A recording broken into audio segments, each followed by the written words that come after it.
Olá, boa noite. Estamos iniciando aqui mais uma edição do Dialogando Clínicas Pretas, né? Hoje aqui com a Lívia, né?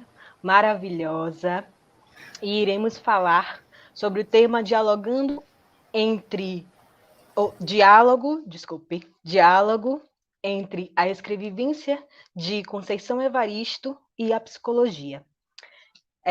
Conceição Evaristo, né, que nasceu numa comunidade pobre de Belo Horizonte, né, em Minas Gerais, vem de família pobre e foi a primeira a conseguir o diploma universitário de seus irmãos. Né? Mestre em literatura brasileira, doutora em literatura comparada, militante do movimento negro, e suas obras ali estão falando, né? Falam justamente das questões de gênero, raça e sexualidade. Né?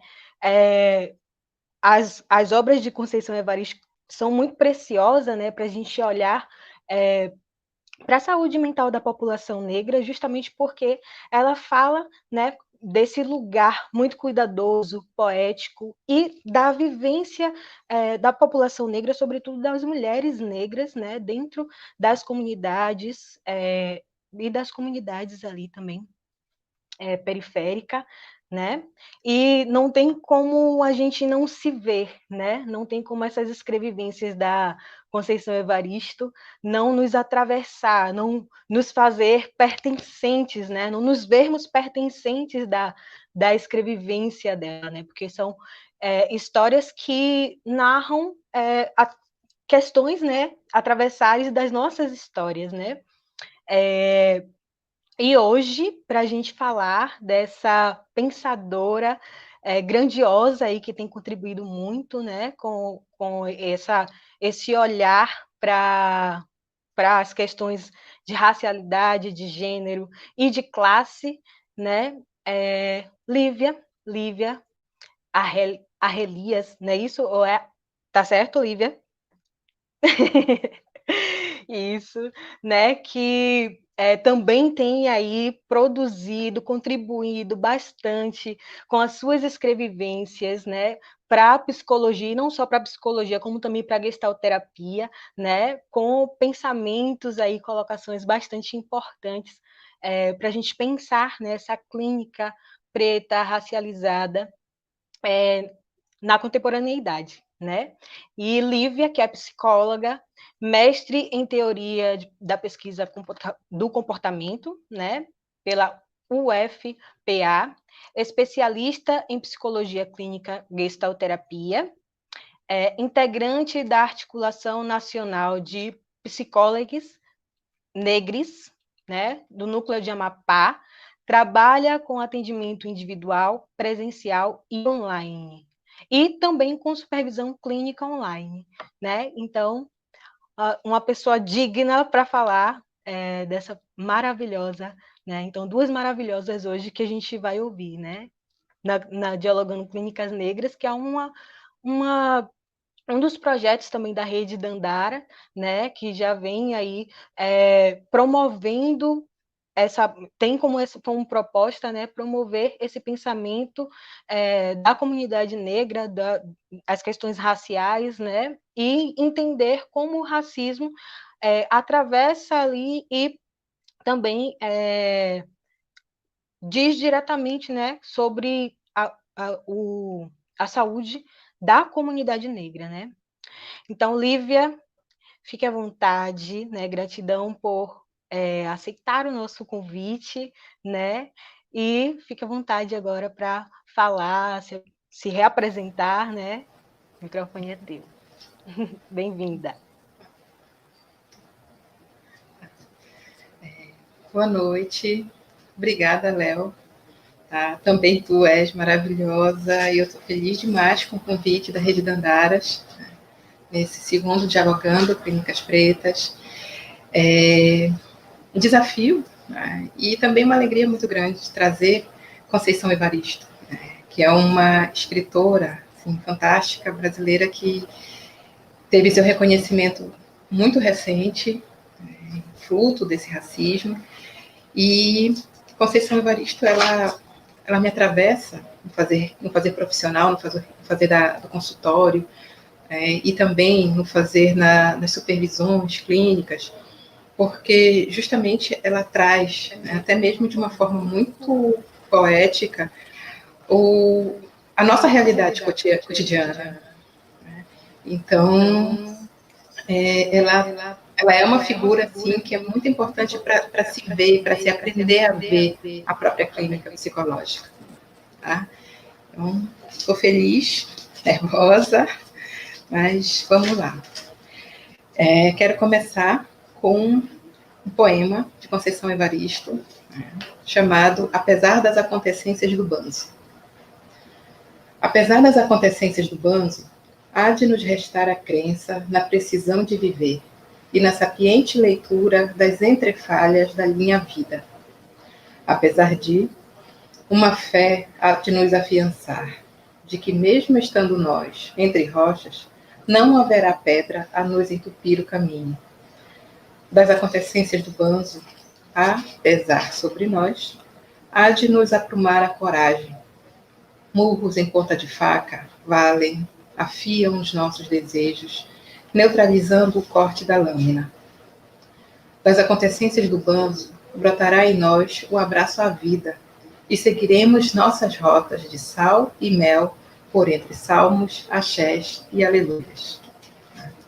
Então, Conceição Evaristo, ela nos traz para um caminho, né, de pensar a clínica, de nos pensar enquanto profissionais da psicologia na clínica, para que a gente também reaprenda a olhar para a realidade onde a gente se encontra. Já não é novidade para quem trabalha, para quem estuda, para quem discute relações raciais, já não é novidade da força, né, da violência do racismo na constituição da vida, na forma de organização, né, dos encontros, dos contatos, em todos os lugares onde a gente está trabalhando, com todas as pessoas com quem a gente se encontra. Mesmo que a psicologia ainda seja uma ciência e uma profissão que se nega a olhar, né, a discutir e a trabalhar de maneira mais aprofundada sobre a temática do racismo, né, sobre as relações raciais, ela tem uma tendência, a psicologia de maneira geral tem uma tendência a não olhar de maneira específica para as existências, para as formas de existência das pessoas negras. Quem é profissional negro e profissional negra tende a se colocar em um lugar de confronto com essa realidade. Porque é a gente que tem recebido as pessoas, né, as pessoas negras e muitas vezes também as pessoas indígenas, para que elas possam, em um lugar em que elas possam se sentir muito mais à vontade. E isso nos implica num lugar de reolhar a nossa própria forma de estar no trabalho clínico, de estar no trabalho em todos os espaços onde a psicologia se encontra. Porque a gente vai se encontrar necessariamente com seres humanos. Esses seres humanos são específicos, têm uma forma, um histórico de vida e se organizam cotidianamente numa realidade que nega essas existências e que coloca esses corpos sempre como alvo. Né? Um alvo que precisa ou ser subalternizado, né? E quando se coloca no lugar, né, de crescimento, no lugar de confrontar essa subalternização, são corpos que são matáveis. E quando eles são mortos, são corpos que não têm direito à vida. Então, a psicologia, ela ainda tem uma dívida muito grande com o encontro com essas pessoas. Tem sido costumeiro, né, um discurso, um diálogo, um discurso de que a gente não sabe, de que não tem escrito, né? Mas quando a gente olha, né, e se coloca à disposição de encontrar de fato e a ouvir pessoas que estão falando dessas experiências negras, a gente também pode começar a repensar a nossa própria clínica. E Conceição Evaristo faz isso, né, de uma maneira tão extraordinária que é impossível deixar de lado, né, nesse desafio que é repensar a clínica psicológica, que é repensar as nossas formas de estar e de fazer essas intervenções, para que a gente possa, de fato, se encontrar, enxergar, ouvir, validar a existência dessas pessoas pretas que vêm nos procurar, né, com serviços, nos nossos serviços. Conceição Evaristo, ela, nesse poema, apesar das acontecências do Banzo, ela traz, de maneira assim, muito explícita na sua poesia, o quanto as nossas vozes narrativas pretas conseguem falar de si, conseguem falar dessa dor, têm assim, uma consciência muito firme, muito real, muito concreta dessa dor, né? Mas não fica nessa dor. É uma forma de dizer, né, de fazer a denúncia de tudo que vem acontecendo historicamente, enquanto violência, enquanto formas de subalternização e desumanização, né, com esses corpos pretos, e ela vai além disso. Né? Ela fica dizendo o tempo inteiro que, apesar das acontecências do bando, nós estamos vivos, nós estamos resistentes nesse mundo, né, e a gente organiza, de fato, a nossa vida. Ela traz falas, ela traz palavras em que ela mostra, né, o quanto a população negra sabe de si, o quanto consegue falar de si com narrativa própria, com expressões próprias. E são justamente essas narrativas e essas expressões próprias que não são ouvidas, que são negadas ainda de maneira muito contundente e muito forte, dentro de todos os espaços da própria psicologia. Tá? Com a sua escrevivência, Conceição Evaristo ela vem dizer para a gente que as nossas narrativas, inclusive teóricas e técnicas dentro da psicologia, precisam começar a ser colocadas, né, a ser divulgadas a partir de um outro lugar, porque essas narrativas brancas, das teorias brancas, da forma de olhar e de construir o mundo, que são brancas, servem para corpos brancos, servem para existências brancas. Então, são corpos e são existências que, dentro do processo colonial, tendem a desejar, né, e a fazer um trabalho muito intenso, institucional, ideológico, de transformar esses corpos pretos em corpos embranquecidos. Quando transforma em corpos embranquecidos, faz com que esses corpos, com que essas existências negras se afastem cada vez mais das suas próprias formas e possibilidades de ser e de estar no mundo. Então, a potência, né, enquanto pessoa negra, ela jamais pode colocar-se como concreta nessa realidade, já que ela é negada o tempo inteiro enquanto possibilidade. Então, com a sua escrevivência, a Conceição Evaristo, né, ela vem dizer para a gente que a gente sabe falar de nós, né? Nós sabemos falar, nós sabemos escrever, nós sabemos narrar a nós, e que nós precisamos, acima de tudo, como autonomia, como potência enquanto povo, nós precisamos nos apossar dessa fala, dessa escrita, dessa autonarrativa. Porque essa narrativa e essas autorreferências é que vão nos ajudar a nos colocar no mundo a partir de um lugar que não é apenas doloroso, a nos colocar no mundo e estar no mundo a partir de um lugar que não é apenas da violência. Porque essa violência, ela é colocada para a gente de uma forma como se não existisse outra possibilidade de existir. Tá? Então, é bem isso, tá? Nas escrevivências. E organizei mais ou menos, né, essa fala de hoje, a partir de 4 lugares. Né? Primeiro, que dentro da psicologia, né, da clínica psicológica, a gente se pensar profissionalmente falando, quais são as nossas referências teóricas? A partir de onde a gente está construindo o nosso fazer teórico. A gente sabe que na graduação, em todas as formas de pós-graduação, seja especialização, mestrado, doutorado, pós-doutorado, enfim, o que predomina é uma fala branca, é uma escrita branca. Então, a gente tem um processo de epistemicídio. Depois, pensar que o nosso fazer profissional precisa também estar ancorado no nosso trabalho pessoal. Então, estudo teórico é necessário o tempo inteiro, mas a gente precisa pensar muito bem qual é a nossa base.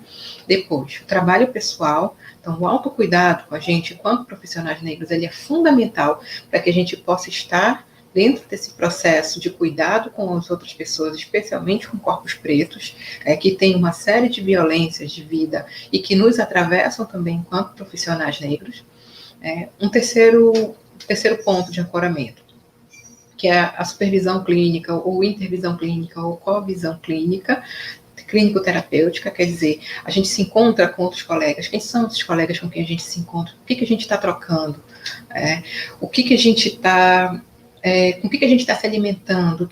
Com o que a gente está se nutrindo? Que tipo de informações e experiências nós estamos nos nutrindo para que a gente possa estar de maneira íntegra, honesta, ética, inteira, dentro desse processo enquanto profissionais. E um quarto ponto de ancoramento, que é justamente as escritas e narrativas de si. Então, nós temos história. Cada qual tem a sua própria história, enquanto pessoa negra única. A gente faz parte de um grupo social, um grupo racial, mas dentro desse grupo nós somos indivíduos. O racismo quer que a gente sempre se coloque como grupo, né? Sempre nos olhe como grupo.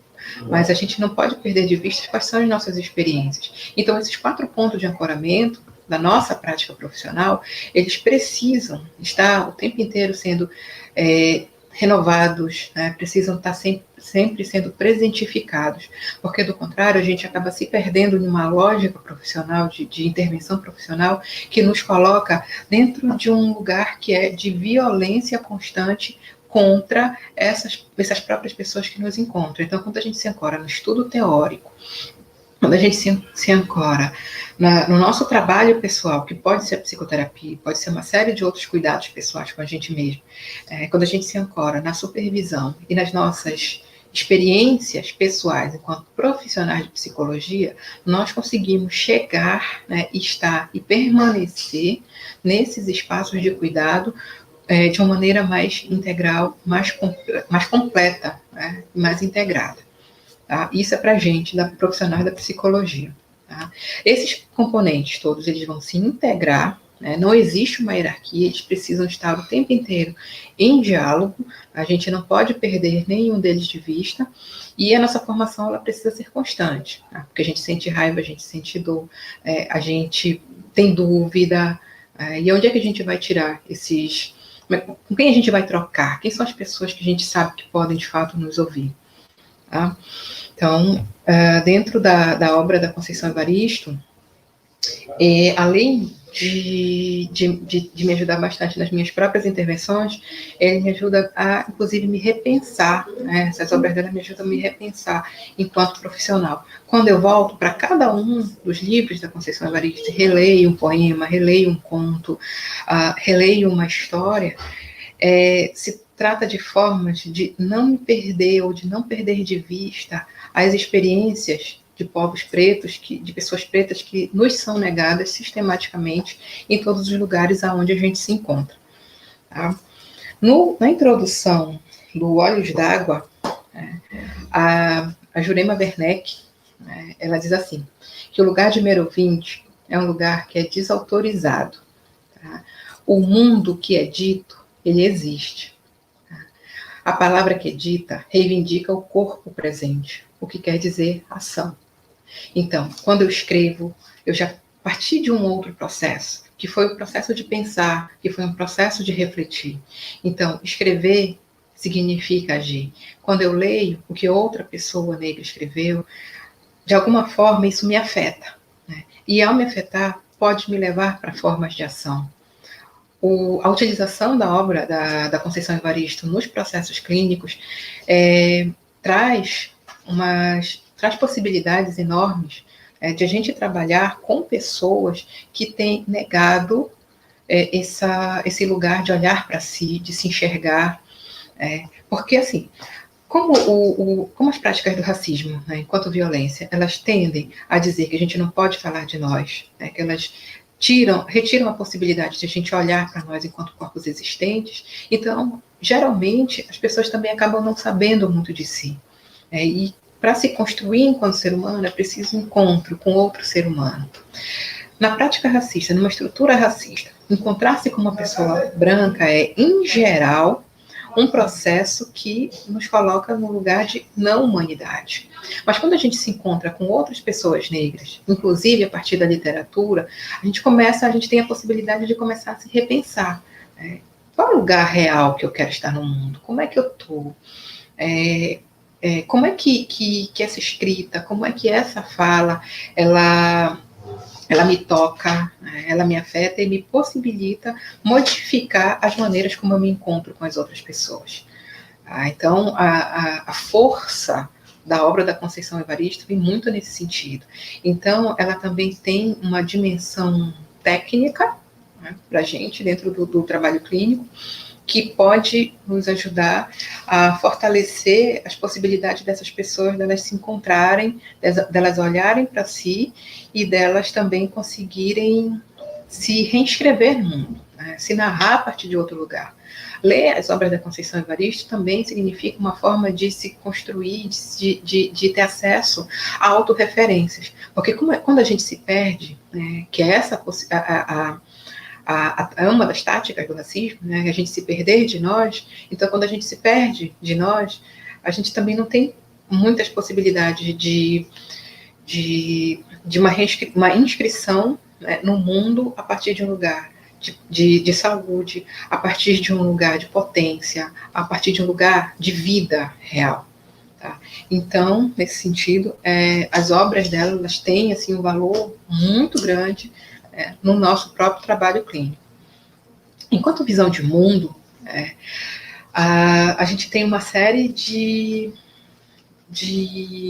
exemplos dentro da obra dela que podem nos ajudar também a compreender o mundo em que a gente vive, esse tempo histórico, esse tempo social, de uma maneira que nos mostre que tudo aquilo que é dito nos nossos processos acadêmicos, que é dito nas redes sociais, que é dito nos meios de comunicação de maneira geral, aquilo que é dito e como é dito a nosso respeito, precisa cair por terra, porque existem outras possibilidades para a gente. E a Conceição Evaristo, ela traz essas descrições. No livro, esse aqui é o meu preferido dela, tá? Ponciar. Nesse Ponciar, Vicêncio, ela traz a herança do avô, né, como uma forma de viver temporalmente algo que ele não conseguiu viver, né, que passa para ela e que ela também não consegue viver de maneira integral. E acaba se tornando mais uma fonte ou uma forma de dificultar a vida dela. Então, essa herança que ela recebe do avô pode ser entendida de várias formas. Pode ser uma herança que pode ser compreendida espiritualmente falando. Pode ser uma herança que pode ser compreendida a partir dessas tantas negações, né, de olhar para si, de olhar para esse corpo que sente, que afeta, que é afetado, desse corpo que não consegue falar de si e carrega isso como um peso muito grande durante toda a vida, até que encontre quem lhe compreenda, né, se é que isso acontece. E tem um outro aspecto temporal, que ajuda a gente a compreender a presentificação da violência do racismo até hoje, que é sobre a infância do pai de Ponciar. É um trecho um pouquinho longo, mas eu acho que ele ajuda bem a exemplificar o quanto essa violência do racismo, né, que ela se reinventa o tempo inteiro, e o quanto que ela está, e ela continua, e ela permanece muito presente na nossa própria história, e ao permanecer presente e ser impedida de ser falada, ela se transforma, inclusive, em forma muito danosa de relação, que nos traz uma série de violências. Vou ler um trechinho. O pai de Ponciar sabia ler todas as letras do alfabeto, sabia de cor e salteado. Em qualquer lugar que visse as letras, as reconhecia. Não conseguia, porém, formar as sílabas e muito menos as palavras. Aprendera a ler as letras numa brincadeira com o senhor moço. Filho de escravos, crescera na fazenda, levando a mesma vida dos pais. Era pajem do senhor moço. Tinha a obrigação de brincar com ele. Era o cavalo em que o mocinho galopava, sonhando conhecer todas as terras do pai. Tinham a mesma idade. Um dia, o coronelzinho exigiu que ele abrisse a boca, pois queria mijar dentro.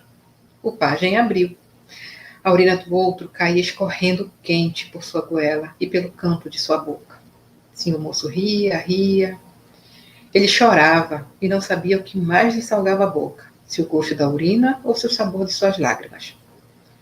Naquela noite, teve mais ódio ainda do pai. Se eram livres, por que continuavam ali? Por que, então, tantos e tantas negras na senzala? Por que todos não se arribavam à procura de outros lugares e trabalhos?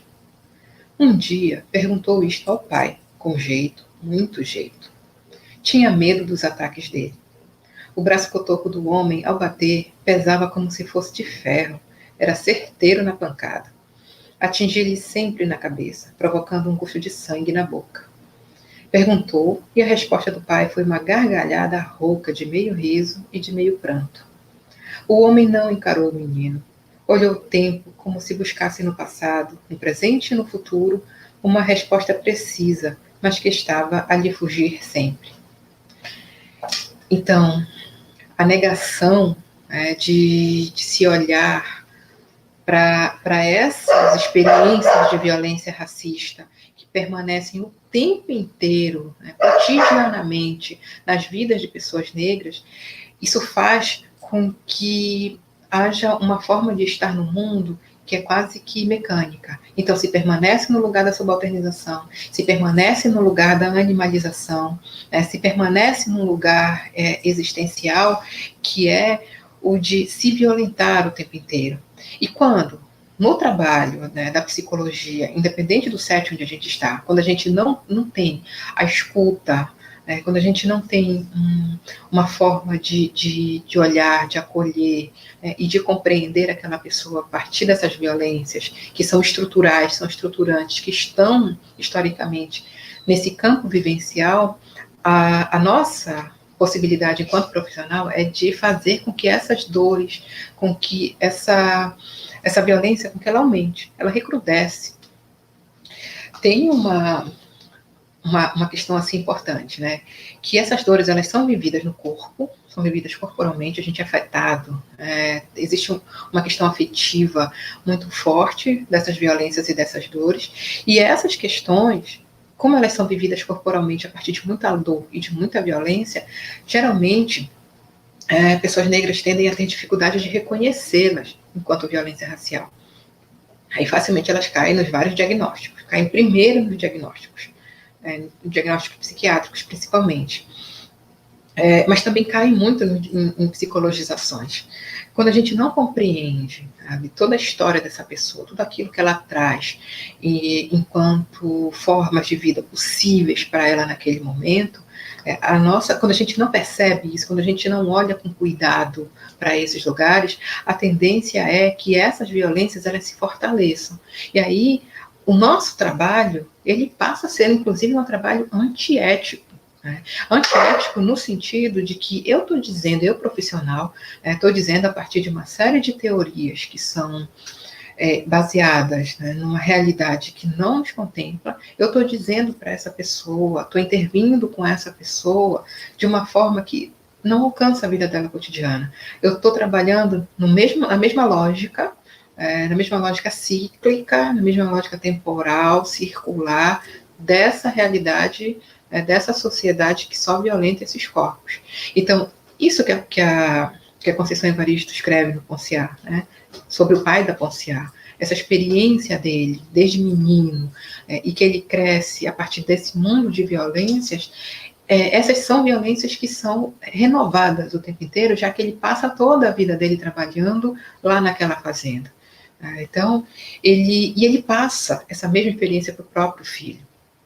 De alguma forma, o próprio filho acaba entrando numa realidade muito semelhante à do pai, para que eles possam ter garantida uma forma de sobrevivência que é desumana. Então, não existe a possibilidade de se pensar como vida, se pensa apenas como sobrevida. E existe toda uma organização social que faz com que as pessoas, essas próprias pessoas negras, elas tendem a no cotidiano, né, ficar num looping de todo o tempo ter que garantir a sobrevivência, garantir sobrevivência, garantir sobrevivência, e ela não tem a possibilidade de olhar para si. A gente tem um potencial muito grande como profissionais da psicologia de quebrar esse ciclo, e não só a partir do consultório. Esse ciclo ele pode e deve ser quebrado a partir de todos os lugares onde a gente se encontra. Eu acho muito fantástico a forma como a juventude vem se colocando dentro das universidades, principalmente as federais e as estaduais, né, as universidades públicas, por conta das políticas de ações afirmativas, e o quanto essa juventude ela tem tensionado esses saberes hegemônicos colocados ali. E ao tensionar esses saberes hegemônicos, essa juventude está dizendo assim, ei, isso aqui que está sendo estudado, isso tudo que está sendo colocado como verdade absoluta e universal, isso não chega lá na periferia onde eu moro, lá na minha quebrada, isso não chega lá no quilombo, isso não chega na aldeia, isso não chega lá na comunidade ribeirinha. Não é dessa forma que a gente vive. Então, essa juventude, ela chega com uma força muito interessante que vai tensionando, né, a psicologia por dentro. E o quanto isso é importante para que a gente também possa ampliar a nossa, na verdade não é só ampliar, é também reconstruir, né, a nossa própria forma nossa própria forma profissional, principalmente, de estar nos diversos espaços onde a gente se encontra. Então a gente vai precisar repensar o nosso fazer lá dentro do CRAS, lá dentro do CREAS, lá dentro do hospital, no próprio consultório. A gente precisa refinar a nossa escuta. E quando a gente faz isso, é óbvio que existe um contra-ataque, uma espécie de contra-ataque, porque o próprio racismo ele se reinventa, ele se refina, e a gente fica o tempo inteiro se a gente fica o tempo inteiro num processo de só dar respostas para o racismo, de explicar que não é aquilo, que é isso, a gente também não consegue avançar. Quando a gente vai para uma obra, a gente sai da teoria, porque a teoria é branca, a teoria ela não nos contempla, e quando a gente vai para uma obra que é uma obra da literatura, ela nos diz muito a respeito de como é que a gente pode se colocar dentro dessa realidade. Então, a gente consegue alcançar, provavelmente, né, com um pouco mais de facilidade, essas pessoas com quem a gente se encontra.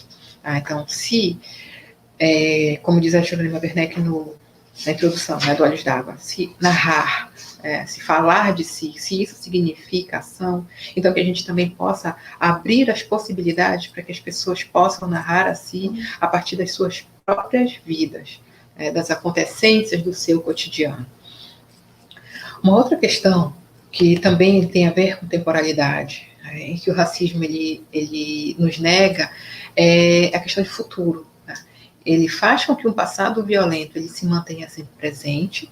Nesse presente, a gente não consegue se reconstruir, porque as forças institucionais e as forças estruturais elas estão aí para nos impedir desse avanço.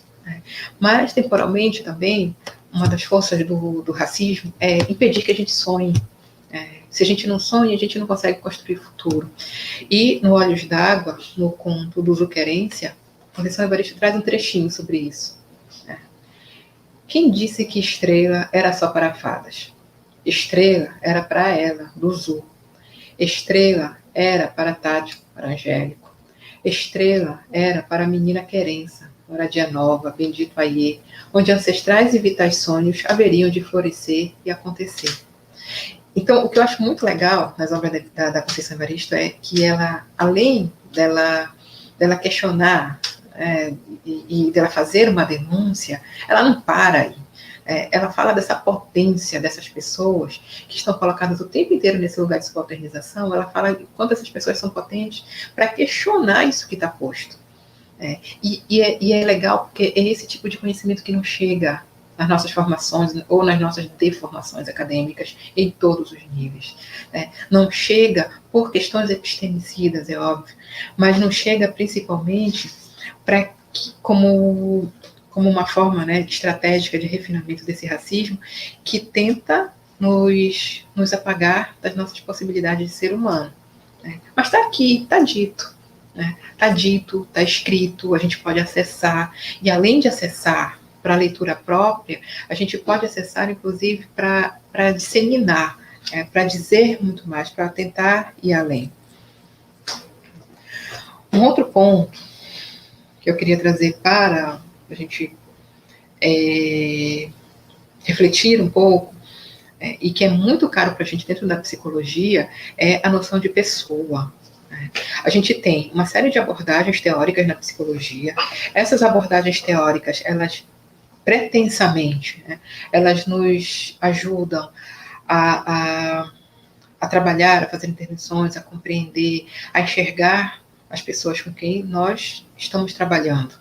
Então, existe uma noção de pessoa e uma noção de mundo que embasam, que são muito próprias e embasam todas essas teorias, e ao embasar essas teorias, possibilitam que a gente desenvolva metodologias e técnicas. Então, a questão de visão de mundo, a gente pode pensar a partir dessas pequenas reflexões que eu trouxe sobre temporalidade e como isso aparece na Conceição Evaristo. Tá? Lógico que tem muito mais, só que não deu tempo de eu ler reler, na verdade, todos os livros, mas ela tem muito mais coisas falando sobre esse lugar da temporalidade, esse lugar de como esse mundo, né, esse campo vivencial, como ele se configura, tá? E a noção de pessoa é assim, a abordagem que cada profissional escolheu seguir, ela traz uma ideia muito própria, muito específica, sobre como a gente se olha, né, como a gente se entende enquanto ser humano, enquanto esses seres humanos que se encontram dentro desse processo clínico. E a Conceição Evaristo, no Olhos d'Água, né? No Olhos d'Água, ela traz uma diversidade de contos em que ela traz experiências de vida, e pessoas falando em primeira, assim, falando de si, falando eu. Então tem criança, tem menino, tem menina, tem mulher, tem homem. E fala em várias possibilidades de encontros e de relações dentro dos seus cotidianos. No conto Beijo na Face, do Olhos d'Água, tem um trechinho aqui, que é um trechinho de uma vivência de afetivo sexual da protagonista. Aí eu vou ler também de novo esse trechinho para vocês. Tentando se equilibrar sobre a dor e o susto, Salinda contemplou-se no espelho. Sabia que ali encontraria a sua igual, bastava o gesto contemplativo de si mesma. E no lugar de sua face, viu a da outra. Do outro lado, como se verdade fosse, o nítido rosto da amiga surgiu para afirmar a força de um amor entre duas iguais. Mulheres, ambas se pareciam. Altas, negras e com dezenas de dreads a lhes enfeitar a cabeça. Ambas as aves fêmeas, ousadas mergulhadoras na própria profundeza. E a cada vez que uma mergulhava na outra, o suave encontro de suas fendas mulheres engravidava as duas de prazer. E o que parecia pouco, muito se tornava. O que finito era, se eternizava.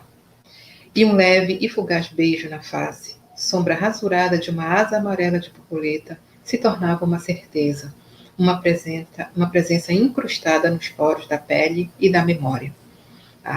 Então, com seu escrito, Conceição Evaristo, ela nos leva, né, ela tem a capacidade de nos levar para uma diversidade de possibilidades de existência que são negadas de maneira veemente. Se há negação dessas possibilidades de existência, então há também a negação de vivências de si de forma positiva e a partir de um lugar de afeto, né, de um afeto positivo.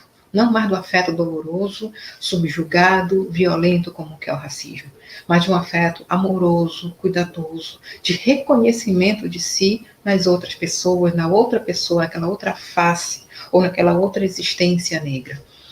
Então,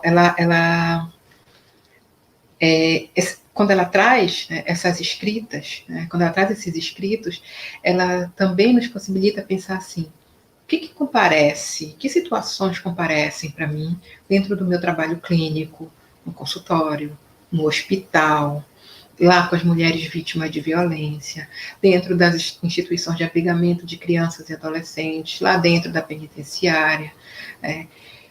Que escuta, ou que qualidade de escuta, que qualidade de olhar eu posso oferecer para essas pessoas se os meus referenciais teóricos, técnicos, da formação, eles estão o tempo inteiro me colocando numa forma de olhar para esse mundo de um jeito altamente estruturado, bem delimitado, universal, que essas pessoas, que essas vivências das pessoas não chegam nessas minhas formas de intervenção. E se não chegam nessas minhas formas de intervenção, as minhas intervenções também vão ser falhas. Sobre ainda as possibilidades de se permitir viver o amor, sem grandes romantizações, ela sai desse lugar, né? A Conceição Evaristo, ela não fala do amor de uma forma romântica, de príncipe encantado, mas ela fala de um amor possível.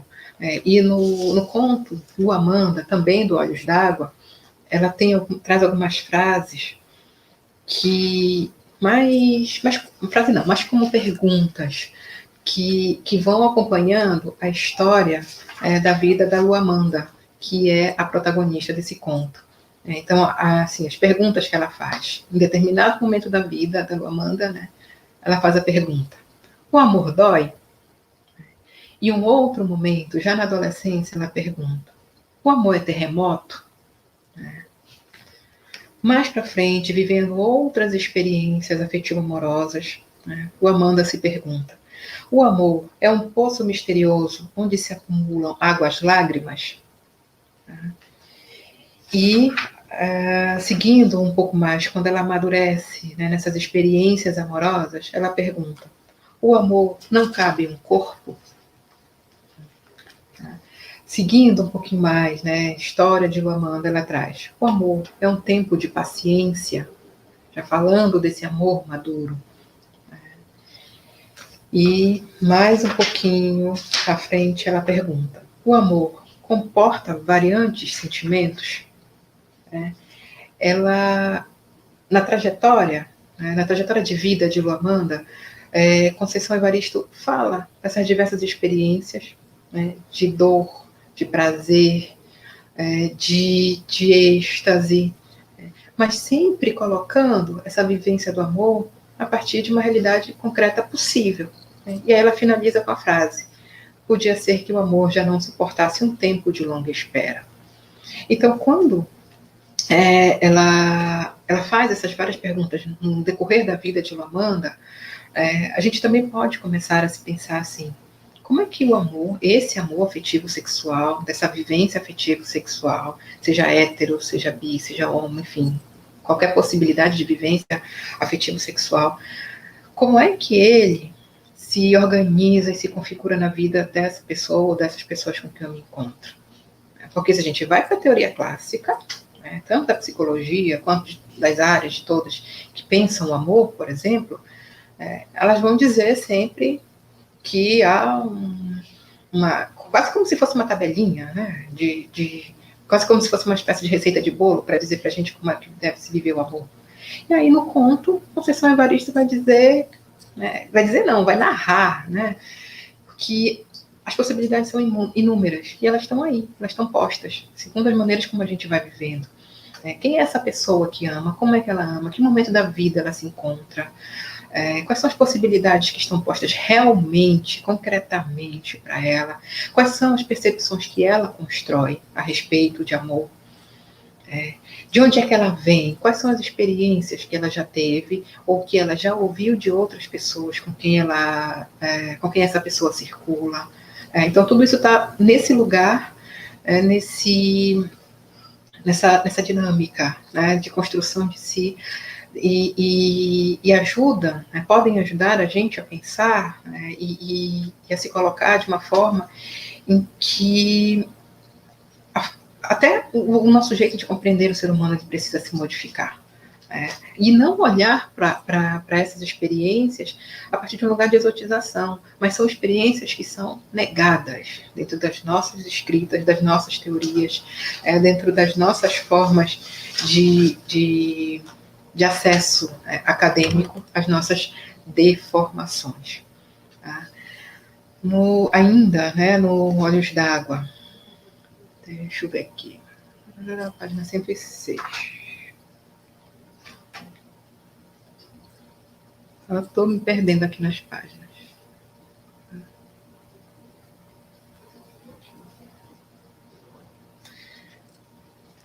de um garoto, um menino, adolescente, que tenta fugir do tráfico, né, e ele é colocado nesse lugar.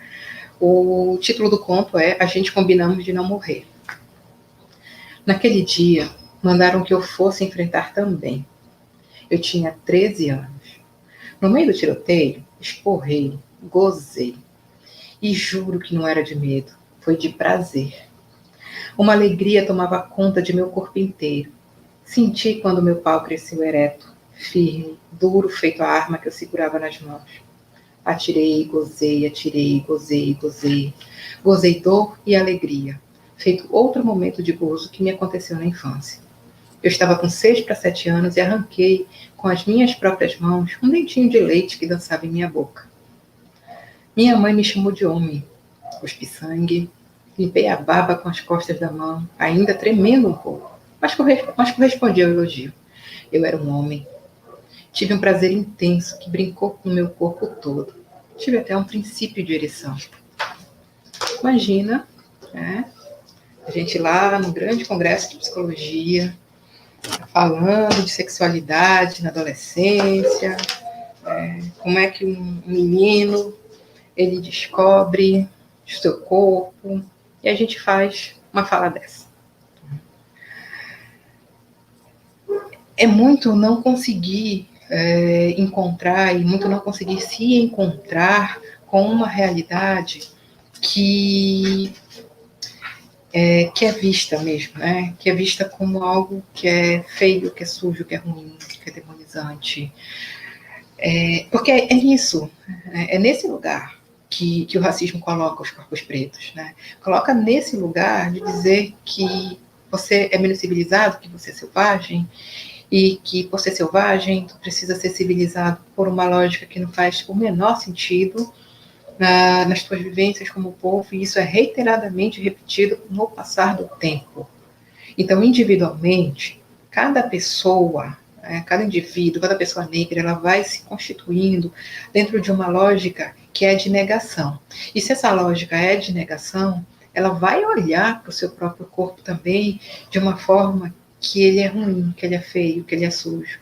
Ou então, como eu imagino que aconteça com muito mais frequência, do que a gente sabe, ou então essas pessoas elas simplesmente não vão acessar absolutamente nenhum desses serviços que são, em tese, ofertados a elas.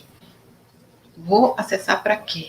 Se numa experiência, numa experiência do tráfico, narrado aqui nesse livro, numa experiência do tráfico, eu posso viver de uma maneira muito mais intensa. Posso até não saber falar a respeito, falar bonito, o que quer que seja, mas estou vivendo e estou permitindo que esse corpo goze. E isso tem sido algo que é visto como muito natural, que é permitido, que não tem julgamentos que vão me destituir desse lugar de prazer. Então, olha o perigo, por outro lado, que tem quando a gente acaba assumindo também um lugar profissional que é o de negar esse corpo. Se a gente, como profissionais de psicologia, se a gente quer, de fato, oferecer um serviço de cuidado com qualidade, a gente precisa aprender como é que a gente vai acessar essas pessoas que estão diante de nós da maneira como elas chegam, a partir das possibilidades reais que são delas. Porque, do contrário, elas vão continuar achando que psicologia ou é coisa de doido ou é coisa de rico. E a gente tem um trabalho muito, muito importante no que se refere a esse cuidado, a essas intervenções junto a essas populações. Particularmente, para mim, eu acho que não cabe mais essa ideia, de dizer assim, eu não estudei, então eu não sei, eu não vi na faculdade, então eu não sei. Gente, isso vou falar aqui como professora, que é em sala de aula, então isso é coisa de preguiçoso. Tá? E isso cabe, inclusive, para nossos colegas profissionais que estão aí há muito tempo. É coisa de preguiçoso, gente preguiçosa, que não quer ir atrás, que não quer estudar, que se nega a acessar o conhecimento que está aí, que está colocado, que está posto. Se tu não quiser, não quer ser preguiçoso, então tem mau caráter mesmo, é antiético mesmo, sabe? Porque o acesso ele está facilitado e ele está favorecido. Está aí para quem quiser ver. Então, essa coisa de, eu não sei porque não estudei, Não estudou porque não quis, muitas vezes. Tá? Porque está sendo dito, está sendo escrito, está acessível, especialmente para as pessoas brancas que têm mais poder aquisitivo, então conseguem acessar livros, conseguem acessar redes sociais, conseguem acessar a internet, fazer buscas. Então, não dá. A gente não tem mais como cair nessa armadilha que só deixa muito mais confortável as pessoas que já estão no lugar de privilégio. Tá? E por fim, né, eu quero trazer para vocês uma reflexão de ética, né, de ética preta e alteridade, que como é que elas comparecem, né, na obra da Conceição Evaristo? Existe uma ética preta, que é uma ética do... Eu estou chamando de ética preta, tá? Eu estou lendo na obra de Conceição Evaristo como ética preta, tá? Então é uma ética que não é escrita tecnicamente, tá? Mas é uma ética preta que é falada, que é vivenciada e que é transmitida de forma oral. Tá? De novo, no Ponciá Vicêncio, tem um trecho que fala sobre o tempo. É uma das passagens mais fantásticas, assim, mais que eu vejo, né, dentro dessa obra. E Conceição Evaristo escreve assim: Maria Vicêncio ouviu as palavras de Néngua Caínda e concordou. Para que desafiar o tempo? Aconselhava a velha, com a sua voz sussurro, feita mais de silêncios falantes do que de sons. O humano não tem força para abreviar nada, e quando insiste, colhe o fruto verde, antes de amadurar. Tudo tem seu tempo certo. Não vê a semente? A gente semeia, e é preciso esquecer a vida guardada de debaixo da terra, até que um dia, no momento exato, independente do querer de quem espalhou a semente, ela arrebenta a terra, desabrochando o viver. Nada melhor que o fruto maduro, colhido e comido no tempo exato, certo. O encontro com os filhos também pertencia à vontade do tempo, e não somente dela. O querer dela era o trato que ela fazia com a vida. Era uma teima regada de paciência, uma crença de que o melhor iria acontecer. Maria Vicêncio, mais uma vez, voltou em casa, grávida ainda de seus filhos. Esperava o dia em que ela, mãe, iria renascer. Então existe, né, nas obras, nos escritos, nas escrevivências de Conceição Evaristo, existe uma forma de se organizar, né, essa ética da vida cotidiana de uma forma muito, como é que eu posso dizer assim, muito explícita. O que é dito, como é dito, em que momento isso é dito, faz com que as pessoas elas possam se encontrar e construir as suas vidas apesar das dores, apesar das acontecências do banzo. E aí, nesse sentido, as pessoas podem, enfim, construir outras possibilidades de futuro, apesar das negações e das tentativas constantes do racismo de dizer que a nossa existência ela tem que ser absolutamente negada. Tá? E aí, eu vou finalizar, para a gente conversar um pouquinho, ver se tem pergunta, tá? Com um último conto do Olhos d'Água, chamado Aiolua, Alegria de Nosso Povo. Então, contextualizando essa história, era um povo assim que vivia na desesperança. E chega um momento, que é esse que eu vou narrar agora, em que essa esperança retorna e como ela retorna.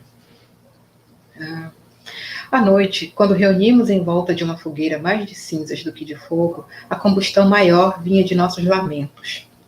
E em uma dessas noites, de uma cambúzia fala, de um estado tal de banzo, como se a dor nunca mais fosse se apartar de nós, uma mulher, a mais jovem da desfalcada roda, trouxe uma boa fala.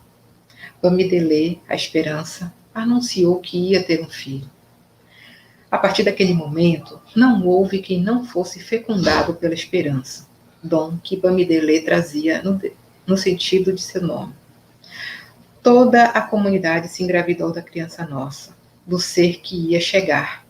E antes, muito antes de sabermos, a vida dele já estava escrita na linha circular de nosso tempo. Lá estava mais uma nossa descendência sendo lançada à vida pelas mãos de nossos ancestrais. Ficamos plenos de esperança, mas não cegos diante de todas as nossas dificuldades. Sabíamos que tínhamos várias questões a enfrentar. A maior era a nossa dificuldade interior de acreditar novamente no valor da vida, mas sempre inventamos a nossa sobrevivência. Sabíamos que estávamos parindo em nós mesmos uma nova vida. E foi bonito o primeiro choro daquela que veio para trazer a alegria para o nosso povo. O seu inicial grito, comprovando que nascia viva, acordou todos nós. E a partir daí, tudo mudou. Tomamos novamente a vida com as nossas mãos.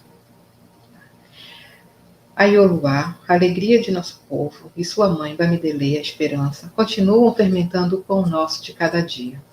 E quando a dor vem encostar-se a nós, enquanto um olho chora, o outro espia o tempo procurando a solução. Então, assim eu finalizo essas poucas reflexões que eu trouxe para a gente dialogar um pouquinho. Isso é realmente só um pedacinho do quanto a obra da Conceição Evaristo ela me instiga, né? E sempre que há releitura, vários outros pensamentos e várias outras afetações vêm surgindo.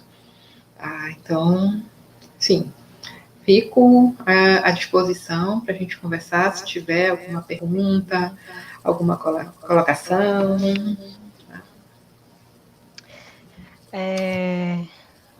Algumas pessoas vieram aqui, né, contribuindo também, e que potente, né, que potente ouvir você, Lívia, que potente revisitar essas escrituras de Conceição, né, através também desse seu olhar, né, cuidadoso também, tão quanto ela. Eu fui me conectando aqui, né, e sempre que eu leio a Conceição, eu me coloco muito nesse lugar da arte, né? Me vejo muito conectada com esse negócio da arte, e o que eu acabei fazendo aqui foi um desenho. Te ouvindo e fiz esse desenho aqui, né? E ouvindo também aí você falando, né, da Fonciar, né, que já tinha lido, e esse retorno dela, né, que é o fechamento do livro ali, que fala do avô dela, né, que me lembra muito também o meu avô, né, a história do meu avô, não necessariamente assim, né, mas que também não pôde estar dentro de uma universidade, mas que sempre foi um senhor, né, muito sábio ali dentro da comunidade dele, né, com muita sabedoria. E eu, né, também como a primeira, aí que diante há muita gente também que eu já ouvi, né, que a história da Conceição também reflete na nossa, né, de ser a primeira a ter um diploma universitário, né, e trazer aí esse legado da nossa ancestralidade, né, existir porque eles existiram antes de nós e acreditaram antes de nós, né, de que a gente chegaria aqui. Léo, só uma questão com essa questão da ancestralidade. Tenho ouvido bastante as pessoas falarem a respeito, e o que faz mais sentido na fala sobre ancestralidade é assim: a gente recebeu de quem veio antes, mas a gente também tem a responsabilidade de levar adiante aquilo que foi recebido. E isso é legal, porque isso nos conecta enquanto povo. Quando a Conceição Evaristo faz as escrevivências dela, ela está trazendo aquilo que ela viveu ancestralmente, e ela está nos possibilitando entrar em contato com aquilo que é específico da vida dela, que atravessa as nossas próprias vidas, e que vai seguir adiante, porque está escrito, está aí, está publicado. E o quanto quanto tem de força e quanto tem de potência, a própria forma como a gente compreende e se permite também, né? Se permite afetar por aquilo que ela traz. Sim, sim, verdade. Eu tenho um poema aqui também, né? Mas eu não sei, eu acho que eu vou deixar. É um poema meu também, mas eu acho que é melhor eu ler aqui, né? Tem algumas perguntinhas. Tem a pergunta aqui da Vitória, né? Você pode falar mais. Você pode falar mais como trabalhar a escrevivência na prática clínica? Eu acho que esse termo, né, escrevivência, ele por si só já traz uma ideia muito forte, né, muito intensa de como se trabalhar isso na clínica. Porque, como eu disse, o racismo ele faz com que a gente não aprenda ou não tenha a possibilidade, melhor dizendo, né, de olhar para nós, para nossas próprias histórias. E quando a gente não tem essa possibilidade de olhar, a gente passa a ser corpos que estão no mundo. A gente não tem existência, é corpo que está trabalhando sempre em função do outro, em função daquele que detém todos os poderes, né, econômicos e das instituições. Trabalhar a escrevivência pode ser, e isso tem acontecido bastante quer dizer, antes da pandemia, vinha acontecendo bastante, né, na minha trajetória clínica, que era assim, trabalhar a autonarrativa a partir das histórias pessoais, fazendo a biomi. Não sei se vocês conseguem enxergar ali atrás, aquele cordão, são a biomis. Não sei se dá para ver ali atrás, né? Então, a biomi, as bonequinhas, né? Mais ou A menos. bonequinha preta de nó. Então, quando eu trabalho a biomi, a produção da biomi, contando a história da biomi dentro do consultório e nas várias possibilidades das rodas, por exemplo, o final da feitura, no final da feitura, a pessoa começa a falar de si. Ela traz as suas próprias experiências, ela traz as suas próprias afetações. Ela conta de si, ela fala de si. Porque a escrevivência, no final das contas, é isso. É essa autonarrativa, só que escrita. A escrevivência enquanto possibilidade metodológica na clínica, tá? Então, eu entendo assim. Então, a pessoa pode fazer apenas a narrativa oral, a pessoa pode fazer uma história escrita. Né? Teve uma pessoa que escreveu um poema e depois declamou o poema num vídeo e jogou nas redes sociais. Tá? Então, as pessoas começam a olhar para si. Sabe? Elas começam a olhar para a própria experiência e elas começam a se enxergar a partir de um outro lugar nesse próprio mundo. Então, pode trabalhar, essa é uma forma, pode trabalhar o próprio poema da Conceição Evaristo. Escolhe um, ou então pega lá, né, o livrinho, assim. Tu pega o livro, tu apresenta para a pessoa e pede para que ela leia um poema lá na hora, a partir do índice. Um título lá que me chamou a atenção. Isso é uma possibilidade. Ou então pode abrir em qualquer página, ler o primeiro poema e depois trabalha em cima disso. Enfim, você tendo acesso às obras, você pode criar as suas possibilidades. Eu acho que isso é o mais legal dentro do trabalho clínico, né? Que a gente pode criar essas possibilidades a partir do material, do instrumental que nos chega. Você falando aí, né, Lívia, da escrevivência, né?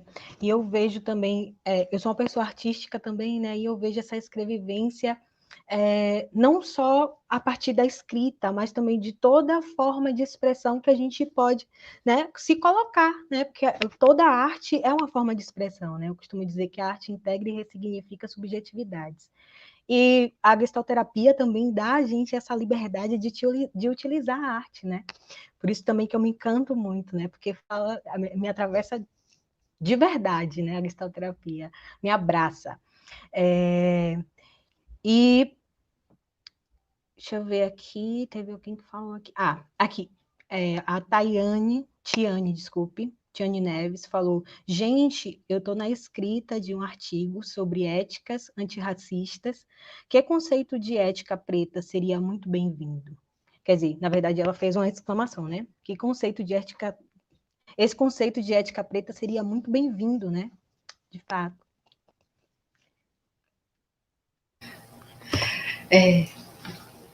São atravessamentos e reverberações que vão surgindo a partir da leitura e a partir da fala, né, dessas trocas e desses encontros. Então, eu nunca tinha pensado nessa ética preta. Eu pensei, relendo a Conceição Evaristo, para hoje. Tá? Então, assim, quando a gente se coloca em movimento, repito, vou ler de novo o que a Jurema Werneck coloca, né, lá no prefácio do Olhos d'Água. São histórias que insistem em dizer o que tantos não querem dizer. O mundo que é dito existe. Suas regras explícitas. O lugar de mero ouvinte é desautorizado. Nessa literatura, cultura, a palavra que é dita reivindica o corpo presente, o que quer dizer ação. Né? Então, entenda essa ética preta a partir desse lugar. Eu falo, eu escuto, eu troco, eu ajo, eu nunca estou só. Né? E a Conceição Evaristo, ela traz isso nessa escrita dela, porque ela fala de uma personagem específica, e essa personagem ela é colocada ela é descrita, né, em várias situações de vida em que essa ética está ali, está presente, sem romantizações ou sem aqueles julgamentos morais. Né? A vida, ela precisa acontecer. Né? E é nessas acontecências dessas vidas que as pessoas vão organizando as suas formas de estar no mundo, e são essas formas, é ali que eu enxergo essa ética preta. Do garotinho lá de 13 anos, que apesar de ter fugido o quanto pôde do tráfico, quando ele é colocado naquele lugar, ele goza. Assim, oficialmente é o primeiro gozo dele, com a arma na mão. E o jeito como ela escreve isso, o jeito como ela descreve, é muito interessante, é muito fantástico. Tem vários e vários contos. Estou lembrando agora do outro, do garotinho que era louco, né, um garotinho preto que ia vender bombom na rua, no sinal, né, todo dia. E quando chegou a época do Natal, ele era louco para conhecer, para ver o presépio, o tamanho real que tinha dentro de uma loja, mas ele não podia entrar porque ele era menino de rua. Quando o segurança, ele se dispersa, o garotinho entra rápido e ele se agarra naquele menininho que era igual a ele, que era pobre, apesar de não ser na cor da pele, mas o menino que era pobre, que ele se via ali naquela família, ele se agarra, ele diz, esse menininho agora é meu. Entende? Então, é uma ética preta que precisa garantir uma vida que é negada por esse processo colonial. Então, sei lá, tem muita coisa para pensar.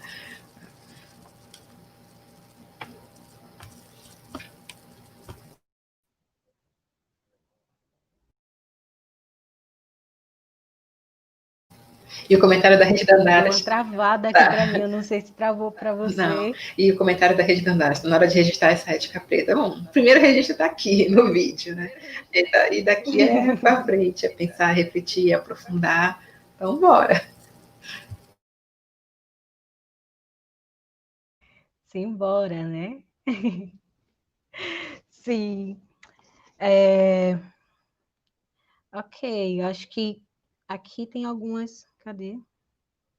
É isso, né? Agradecimentos aqui, né, da galera. A Rede Dandaras aqui falando, né? Aquilo que você trouxe em uma das suas falas está muito na obra da Em Submissas Lágrimas de Mulheres, né? Da Conceição também. Aí a Vitória também fala que a Conceição Evaristo é tão importante para a minha vida. Sua literatura me guia e me afeta, né? Realmente. E aí o Almerson também aparece aqui, a Marcele, Tayane, Gilma, Iris, né? Então, só agradecer mesmo a presença de todo mundo, né? Eu gostaria também de falar sobre essa pergunta da Vitória, né? Que dentro da clínica também eu costumo trazer muito a escrita livre também, né? Que também é uma forma de acessar essa escrevivência dentro da clínica, né? A própria leitura também, ou até mesmo a pintura, né? Eu gosto também de explorar, às vezes, a pintura, enfim. A arte em si é uma possibilidade de acessar aí essa escrevivência, né?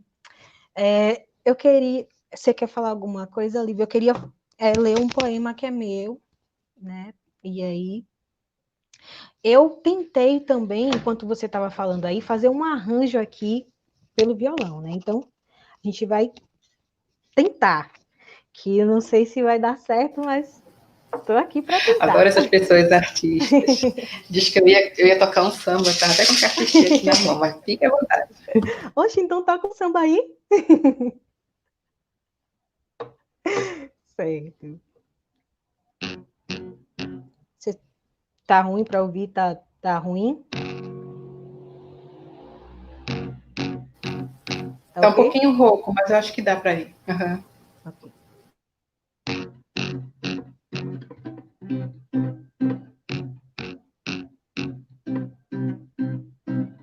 Regurgitada numa sociedade imersa em patologias, inquietada pelas formas preditadas, demandadas, isolada pela opressão naturalizada.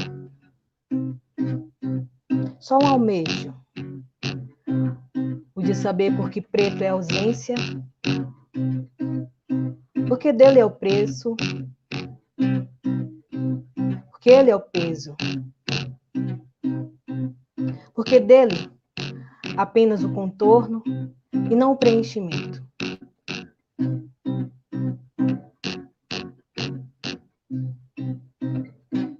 Em nome da paz, em vez de branco, eu visto preto. Para o acolher, em vez de branco, eu visto preto. Para a razão, em vez de branco, eu visto preto. Para a cor, em vez de branco, eu visto preto, de cor. É um poema que eu fiz, né? Já tem um tempão. Eu gosto de escrever poemas também. Gostava muito mais, né? Agora, enfim. Escrevo assim sempre numa conexão, né? E eu acho que ele também conversa muito com tudo isso que você trouxe, né? Com tudo isso que é a Conceição Evaristo, com tudo isso que é a gestalterapia, com tudo isso também que é a clínica preta, né? Nós que somos também, temos aí essa descendência de povos, né? Que sempre esteve conectado com essas formas artísticas, né? A dança, o artesanato, né? Enfim, essas expressões, né? Que a gente vê como a arte hoje, né? E é isso. E aí, se você quiser também soltar o seu samba aí, fica à vontade que eu samba aqui. Eu não sei compor, eu não escrevo poema. Esse é um lugar que eu ainda não consigo ir. Gosto muito de tocar tambor. Mas isso é a escrevivência que nos é negada enquanto profissionais, na nossa própria deformação, desde a graduação até após ela. Então, o quanto essas nossas inscrições pessoais, elas também estão presentes nas nossas próprias formas de estar nos diversos settings da psicologia, nos diversos lugares onde a gente se encontra. E o quanto isso é negado enquanto, inclusive, fundamento da nossa formação enquanto profissional. Quando eu trouxe lá no início, eu trouxe o quadripé, porque, tradicionalmente, a gente fala de tripé. Estudo teórico, supervisão e terapia pessoal. Então, e onde é que está, né, esse nosso lugar humano de profissional que vai encontrar outro ser humano? Não está. A psicologia nega isso. Eu vou tentar aqui. É só um trechinho de um samba de Dona Ivone Lara que eu gosto muito, né, e que fala também desse trajeto, né, que é o meu trajeto pessoal, na verdade é o nosso trajeto pessoal, e o quanto ele está presente nas nossas próprias formas de estar, né, profissionalmente falando no mundo. Dá para ouvir? Foram me chamar, eu estou aqui, o que é que há? Foram me chamar, eu estou aqui, o que é que há? Eu vim de lá, pequenininho. Mas eu vim de lá, pequenininho. Alguém me avisou pra pisar nesse chão devagarinho. Alguém me avisou pra pisar nesse chão devagarinho. Tá? É só trechinho mesmo. Tá? Eita! Assim, que é isso, né? A gente não vem de lugar nenhum. A gente vem de algum lugar. A gente tem uma história, a gente tem uma trajetória individual e também tem uma trajetória enquanto povo. Enquanto a gente não sentar para ouvir, enquanto a gente não pisar devagarinho nesse chão, sabe? Aprender com quem veio antes, aprender, ouvir e estar junto e se apropriar, né, de quem já vem antes de nós, a gente vai continuar seguindo de uma forma muito, muito dura, muito desintegrada, muito não humana. A gente vai continuar não olhando para nós. Então, Conceição Evaristo é uma forma de a gente aprender a olhar para nós individualmente também enquanto povo, porque a obra dela conversa com a gente individualmente e enquanto povo. As experiências dela, as escrevivências dela, não foram vividas por mim, assim, cotidianamente, especificamente. As experiências dela, que ela transforma em escritos, nas escrevivências, foram vivências delas que estão aí, né, presentes nesse campo vivencial nosso, que é esse mundo. Então, que a gente possa aprender a olhar para trás, e se colocar disponível, porque é isso, a gente tem responsabilidade também. Não é só receber, porque se a gente só recebe e não bota para frente, não flui. Bem água de mamãe Oxum. E eu! Que lindo, né? Isso aí, é isso aí. Tá. Né? E aí, para finalizar, de música fato, potente. eu queria fazer a leitura de um poema dela, que é bem conhecido, que é o Vozes Mulheres. A voz de minha bisavó ecoou criança nos porões do navio. Ecoou lamentos de uma infância perdida. A voz de minha avó ecoou obediência aos brancos donos de tudo.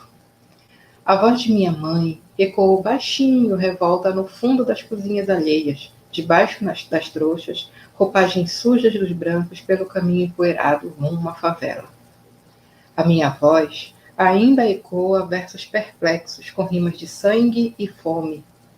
A voz de minha filha recorre todas as nossas vozes. Recolhe em si as vozes mudas caladas, engasgadas nas gargantas. A voz de minha filha recolhe em si a fala e o ato. O ontem, o hoje, o agora. Na voz de minha filha se fará ouvir a ressonância, o eco da vida e liberdade. É isso. A gente caminha, quem venha depois caminha mais ainda. Que esse eco se perpetue aí, né? Por muito tempo, né? Dentro das nossas histórias. Lívia, mais uma vez, gratidão imensa, né? Aqui a galera aqui agradecendo mais uma vez, dizendo que foi maravilhoso, né? Maravilhoso, maravilhosas. Amo muito uma rede, né? Amei. Tô chorando, até choro teve. Então, gratidão também a todo mundo que esteve aqui, né? E teve uma fala aqui também. Obrigada, Lívia. Foi muito potente te ouvir, né? Aí, é, isso aqui é Laura, né? Eu disse que ela ia cantar. Quem cantou foi Lívia, né? Que acabou cantando foi Lívia. Fã-clube amazônico da Lívia. Olha aí, a Tiane. Toda hora eu quero chamar de Tayane. Desculpe, Tiane. A Tica, Tiane. E aqui... E assim, eu isso eu quero falo também assim... agradecer. Isso eu Pode falo falar. aqui só para fechar, né? Eu deixei aqui o maior para fechar. Ando às vésperas, né? Ando às vésperas de iniciar meu trabalho como terapeuta. E essa fala foi um imenso, imenso presente. Gratidão pela partilha generosa.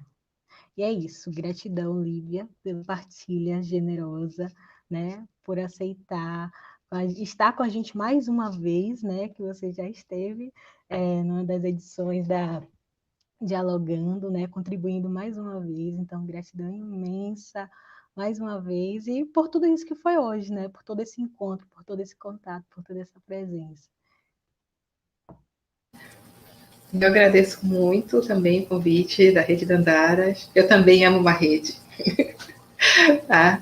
E para o pessoal que está aí, eu não estou vendo nada, eu não estou no YouTube, então eu não sei quem está por aí, sei da Tiane, e do Almerson também que está, que a Léo falou. Então, agradecer muito, muito, muito a presença de todo mundo e vamos fazer com as nossas vozes, vamos escrever, vamos se colocar. Eu sei que dói, que dá medo às vezes, mas olha só a importância que é de a gente ter contato com uma escrita que é nossa, né? Que é nossa enquanto povo, que a Conceição Evaristo ela generosamente se doa nesse lugar para que a gente possa também se construir nessas potências, enquanto potências, e não apenas como dores. Tá? Então, Muito, muito, muito obrigada e vamos seguindo. Simbora. Obrigada. Aqui, ó, te amamos tempestade, né?